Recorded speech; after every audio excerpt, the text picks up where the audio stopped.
Bonsoir, bonsoir. Ce soir, nous allons commencer par une petite annonce.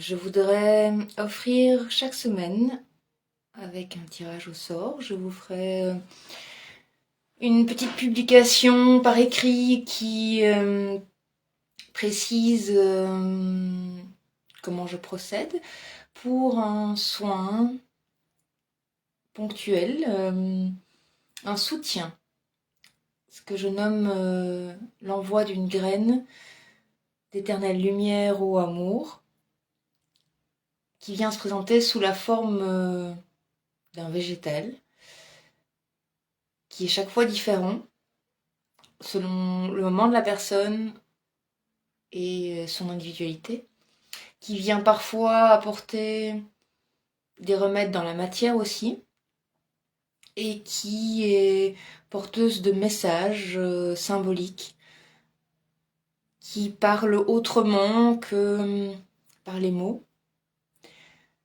Donc chaque semaine, je lancerai une forme de concoursus pour tirer au sort parmi ceux qui s'y inscriront et offrir un soin dans la semaine dans ce sens. Donc je vous invite à partager avec vos amis, vos proches, les personnes qui seraient inspirées par un soutien. Ce n'est pas un soin complet qui prend beaucoup plus de temps, mais cela peut être parfois suffisant pour permettre à la personne de se reconnecter avec ses propres capacités d'auto-guérison.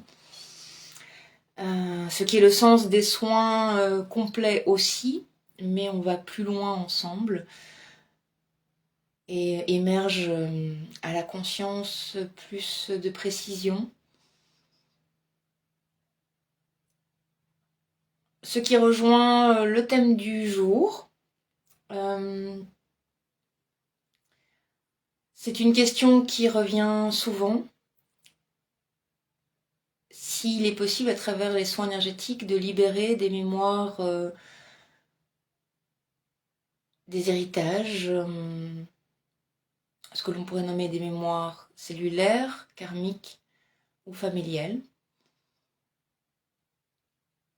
Ce sont des blessures ou des désirs inachevés qui sont portés par la personne de génération en génération. Il est tout à fait possible, à travers un soin énergétique, de libérer, mais c'est assez profond et il faut s'assurer d'abord que la personne est en équilibre stable, suffisante dans son corps et son esprit, ancré, enraciné, pour pouvoir aller plus loin. Donc il faut parfois plusieurs sessions pour arriver à atteindre ce niveau. Cela peut apparaître aussi durant une première session si c'est le moment de la personne, si c'est dans ses capacités, ou entamer le processus dans une première session et le compléter ou l'achever dans une suivante. La plupart des blessures que l'on a héritées vont se reproduire dans notre vie par la répétition de schémas, de situations, de rencontres, de relations, comme une leçon à apprendre, comme une conscience à découvrir, mettre en lumière. Cela nous appartient et en même temps appartient aux générations précédentes. C'est évidemment un chemin de paix par rapport aux générations précédentes qui ont fait ce qu'elles pouvaient avec les capacités de conscience qu'elles avaient sur le moment. Mais certains esprits sont un peu têtus ou si déterminés qu'ils peuvent reporter leurs désirs inassouvis sur les générations suivantes en voulant continuer à vivre dans leurs descendants ou continuer une œuvre auxquelles ils ont donné beaucoup d'importance durant leur vivant. Ce qui peut créer des résistances constantes ou se sentir attiré par des choses dans la vie qui ne nous ressemblent pas.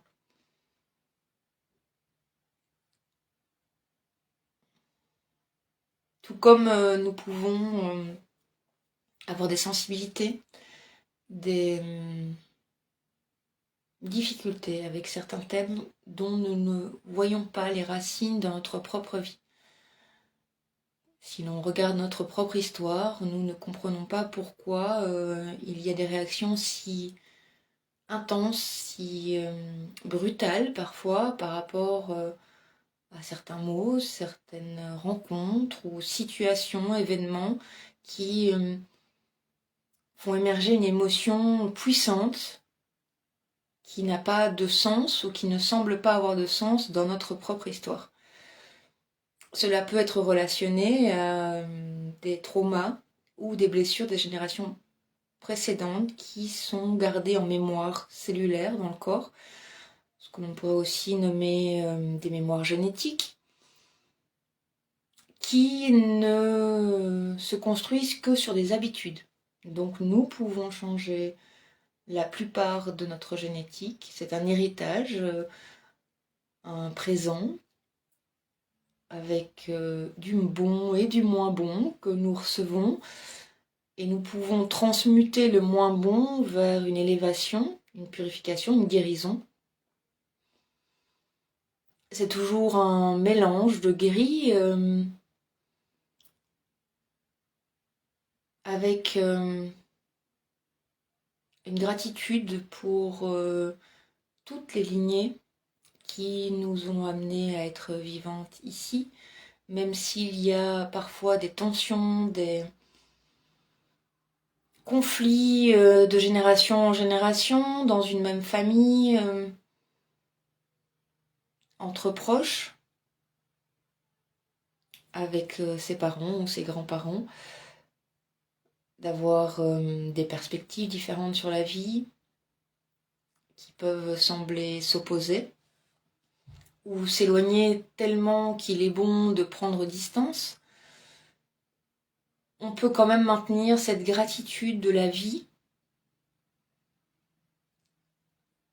puisque aussi c'est une manière d'être en paix avec notre navire, notre corps qui abrite notre âme et par lequel nous sommes venus expérimenter la vie. Avec cette charge et ces traumas, et chacun a alors à faire une démarche dans ce sens. Je crois que l'on vient plutôt en choisissant nos parents, notre famille, non pas pour ce qu'ils sont, mais ce que nous pouvons apprendre à travers eux, ou ce que nous venons leur apprendre, par notre essence, notre âme, notre caractère de cette facette du divin que nous sommes. On pourrait aussi parler de mémoire karmique, et là alors ce sont les mémoires de l'âme, de vie antérieure. Cela va beaucoup plus loin et se fait aussi après avoir résolu une part du moins des mémoires familiales, de ce qui peut peser sur la personne, de ce qui peut tirailler, retenir, empêcher depuis les croyances des générations passées. Si une partie de notre histoire, caractère est déterminée et formée par notre culture, par notre famille et l'entourage dans lequel nous avons vécu dans l'enfance. Elle est évidemment dans une période de l'histoire de l'humanité et un entourage plus large, une société qui va transmettre et influencer le caractère sans aborder le système. Et je fais une dissociation, un discernement entre la société qui est la manière dont les êtres humains se relationnent et sont solidaires entre eux, d'un système qui est au service de certaines personnes qui veulent du pouvoir et qui vont utiliser la société pour transmettre des conditionnements. C'est pourtant bien distinct entre un système qui est bien souvent oppressant ou qui va tenter d'avoir du contrôle sur la population, d'une société qui ne cherche pas à dominer. Au contraire, une société va tout faire pour que chacun puisse offrir le meilleur qu'il a à donner dans cette société. On pourrait le voir comme un village plus ample, où chacun a sa place, selon ses affinités, ses facilités, ses envies, ses désirs. Il va offrir son existence et ce qu'il peut créer, ce qu'il peut réaliser à la communauté. On pourrait aussi appeler ça la communauté, mais il y a parfois une confusion entre la société et le système, et ce n'est pas parce que l'on critique le système que l'on critique forcément la société.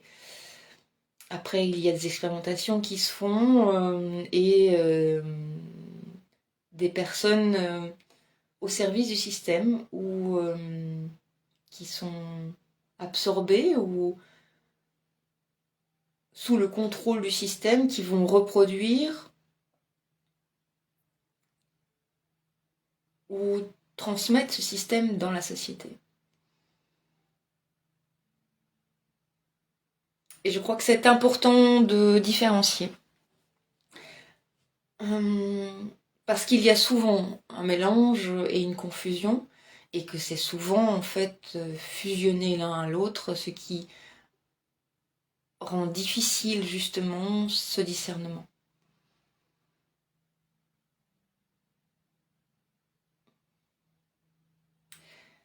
En revenant sur ces mémoires, eh bien, de la même manière, il faut discerner l'apprentissage, l'héritage de la conscience et de la connaissance des générations précédentes de leurs blessures et traumas. Certaines de ces connaissances apparaissent depuis des blessures et des traumas. Parfois, il faut une souffrance et nous sommes dans un moment où on aurait tendance à éviter, alors que dans d'autres cultures, la souffrance fait partie de la vie et est intégrée comme un chemin, sans pour autant partir dans la recherche de cette souffrance, mais de l'intégrer comme faisant part de la vie et en ayant une maîtrise de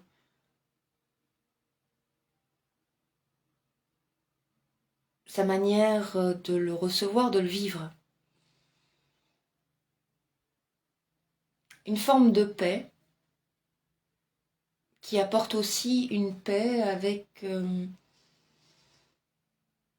ses blessures ou le mal qu'on a pu recevoir d'autres personnes qui finalement peuvent être conçus et reconnus comme des maîtres, des enseignants, qui ont ouvert des portes.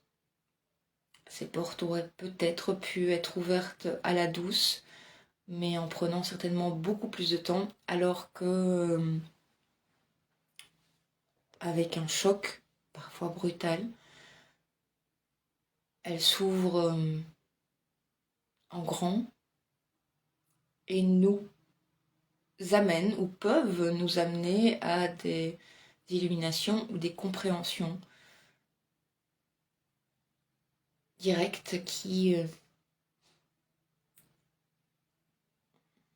pourraient peut-être prendre plusieurs vies sinon. Maintenant, les extrêmes se rejoignent et donc une forme d'apprentissage peut reprendre ou rejoindre une autre. L'extrême complexité rejoint l'extrême simplicité.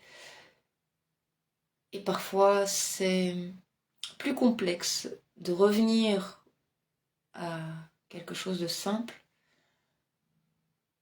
que de le comprendre dans l'intellect qui peut nous perdre dans les labyrinthes du mental.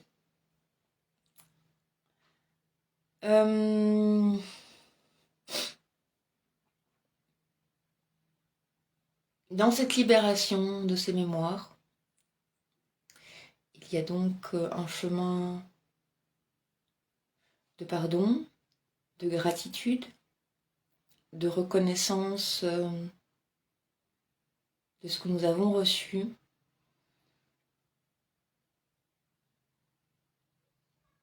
dans cette volonté de ne pas vouloir reproduire.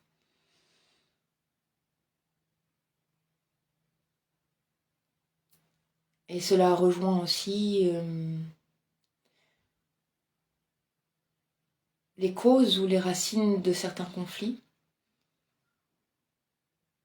qui, par vengeance ou revanche, vont se reproduire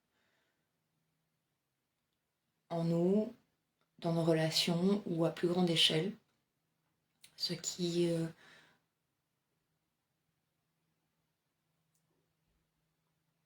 va refléter un conflit qui n'a pas été résolu profondément dans cette guérison de ces blessures internes reçues en héritage.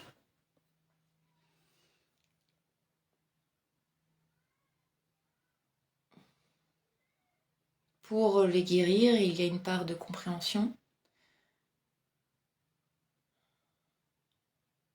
de conscience, de reconnaissance et de compassion. Une forme de tendresse qui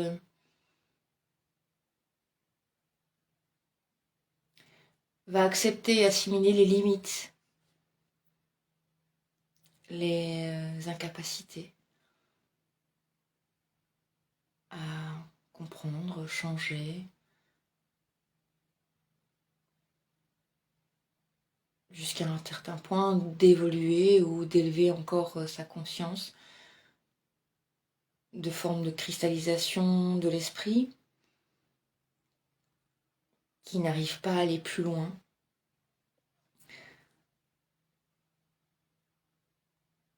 Dans une forme de cheminement interne qui va être l'amorce,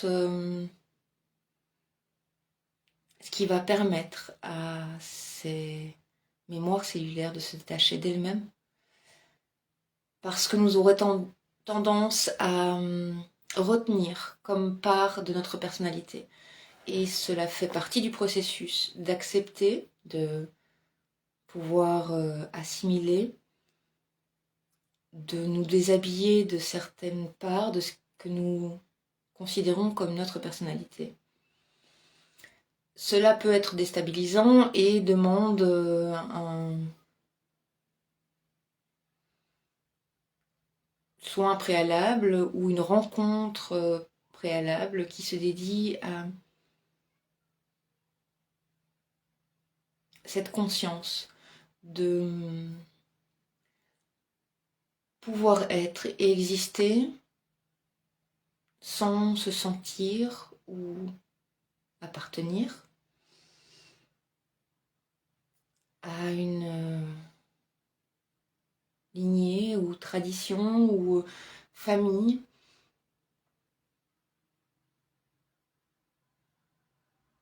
ou oser s'en détacher.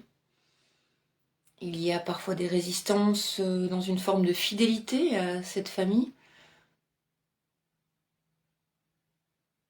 Et cela demande des prémices de préparation au préalable avant de pouvoir réellement libérer ces mémoires dans l'être, dans sa part énergétique, mais aussi dans sa part physique. Et là, cela rejoint des liens, des connexions qui peuvent aussi avoir entre les mémoires du corps familial et les mémoires de l'âme qui sont entrelacées. Comme nous pourrions envisager la danse de l'ADN, des ponts entre des existences.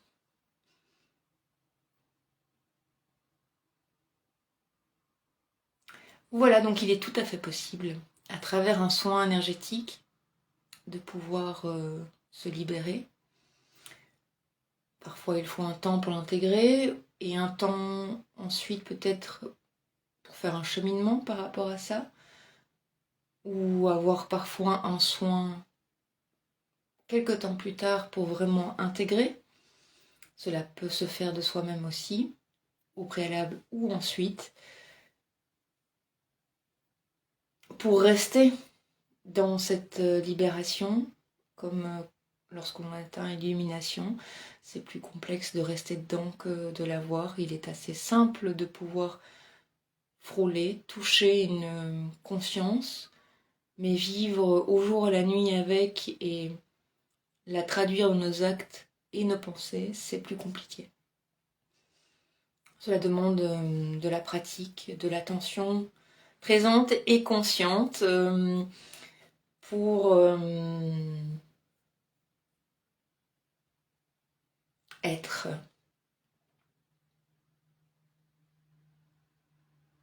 Et je crois que ça fait partie du cheminement ou de l'aboutissement, qui n'est qu'un début peut-être du cheminement. Être. La guérison ou le remède de ce qui nous a blessés, en donnant du sens à nos blessures, à notre histoire, puisque cela nous amène à être le remède pour soi et pour les autres et pour les générations suivantes, puisque si un trauma se transmet de génération en génération, une guérison se transmet aussi de génération en génération, et c'est certainement le plus beau des présents que l'on peut offrir à nos enfants, aux enfants de nos enfants, en ligne directe ou dans la conscience, en unissant notre compréhension à la conscience collective, de transmettre une sanation qui va se transmettre de génération en génération.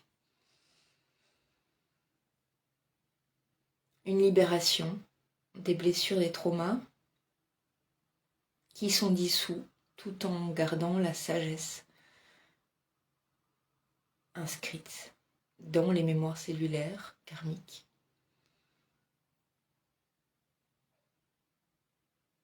Familiales,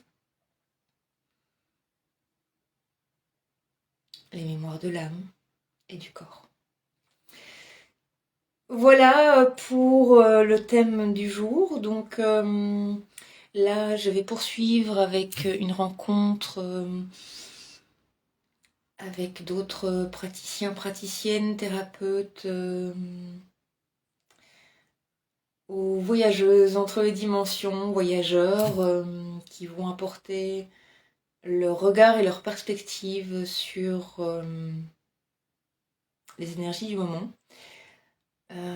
Ça va donc passer aussi en même temps sur YouTube et peut-être sur d'autres canaux si j'ai bien fait cela. C'est encore dans l'expérimentation au niveau des réseaux, en tentant de multiplier les réseaux et d'atteindre tous ceux qui seraient à la recherche de ce que j'ai à offrir, de ce que nous avons à offrir. C'est une perception visuelle de ce que nous pouvons réaliser aussi dans l'invisible pour y participer de manière présentielle ou en différé. Un cercle de lumière où je vous invite à vous réunir, à vous unir, qui sera donc tous les mardis à 18h58 entre les personnes qui seront là. Et sinon, ce sera la poursuite de ce que j'aurai lancé au préalable par un soin collectif, sonore ou vibrationnel, ou encore en langage de lumière ou de dragon, selon les inspirations de chacun. Une transmission de ce que l'on pourrait nommer aussi des codes de lumière, de manière orale, audio et visuelle. Donc une petite interruption, le temps de lancer la suite. Je vous invite à rester, à faire un entracte, aller prendre un petit chocolat pour continuer ensemble. Je vous inviterai aussi chaque semaine à partager une réflexion, une hésitation, une incertitude, une recherche ou une quête que vous avez dans les jours précédents ou qui vous préoccupe ou vous agite ou vous touche, vous frôle, vous appelle et pour lesquels vous cherchez des pistes, des clés, des inspirations qui peuvent servir aux autres par la même occasion. En vous espérant le meilleur. À tout bientôt, à tout de suite pour ceux qui restent. Et sinon, à mardi prochain, 18h18, avec parfois un léger petit décalage dû au pratico-pratique et selon où je suis à ce moment-là. Aum, gratitude pour votre présence.